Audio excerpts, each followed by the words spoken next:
Oh là là, il fait chaud. Quelle chaleur! En même temps, c'est pas étonnant, hein, vu la rivière qui est super basse et toute la terre qui est craquelée, c'est qu'on doit manquer d'eau. Hein.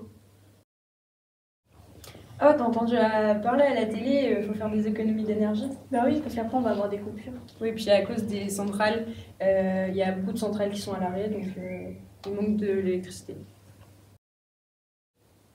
Hey les amis, je viens de trouver une idée de ce qu'on pourrait faire en atelier sciences. Vu qu'on vient nous exposer les problèmes qu'on fait face en ce moment, on pourrait pas essayer de les régler? Quelle bonne idée, Naël! Oui, ça c'est super, ça pourrait être notre projet d'atelier scientifique de l'année. Nous allons vous présenter notre projet d'île flottante que l'on a fait pendant l'atelier scientifique.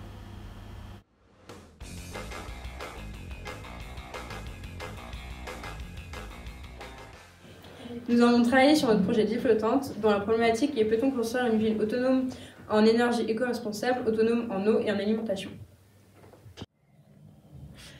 Pour notre ville, nous avons choisi des panneaux solaires, des éoliennes et des plaques de pression pour représenter l'énergie électrique.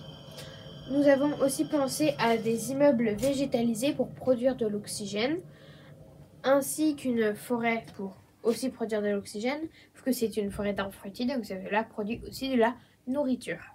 En nourriture, nous aurions aussi notre potager et notre champ de mil qui sera une céréale très intéressante.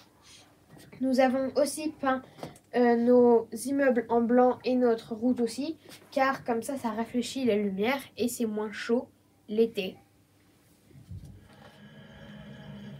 Pour ce qui est de la partie électronique et plus domotique dans ce cas ici, j'ai fait plusieurs aménagements de style, par exemple ici une barrière qui va permettre aux piétons de passer, mais du coup aux voitures de ne pas passer, un capteur d'humidité et un écran pour afficher les données, et un capteur de lumière pour allumer et éteindre les lampadaires quand on en avait besoin. Nous avons mis une voiture automatique dans notre ville pour les déplacements.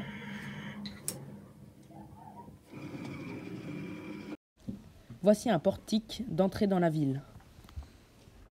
Quand la carte passe derrière le capteur, la roue arc-en-ciel s'allume et le portique s'ouvre. Il y a aussi un capteur d'humidité et de température. Nous avons construit des maquettes qui fonctionnent avec l'énergie solaire et le vent.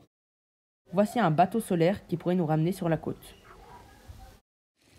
Donc c'est une voiture qui pourrait représenter la voiture dans notre ville, donc elle marche à l'énergie solaire grâce au panneau solaire qu'il y a dessus. Nous pouvons aussi produire de l'énergie grâce à des hydroliennes.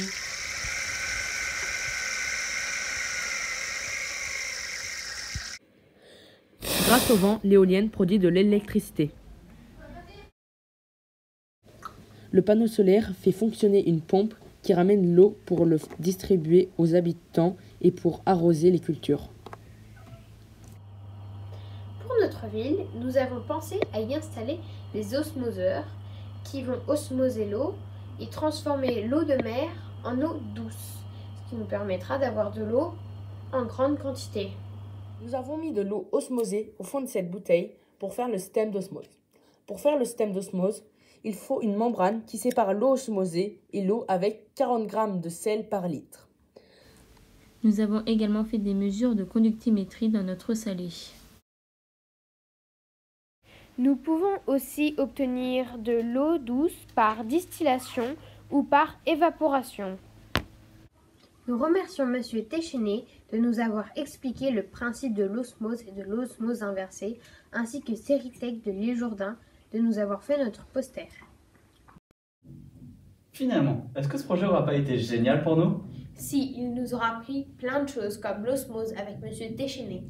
Ou encore les différentes céréales avec nos recherches? Toutes nos recherches pourraient nous servir pour une construction d'une ville qu'on a représentée en miniature. Ça aura été une belle aventure. Et il nous reste quelques finitions à faire avant la finale nationale.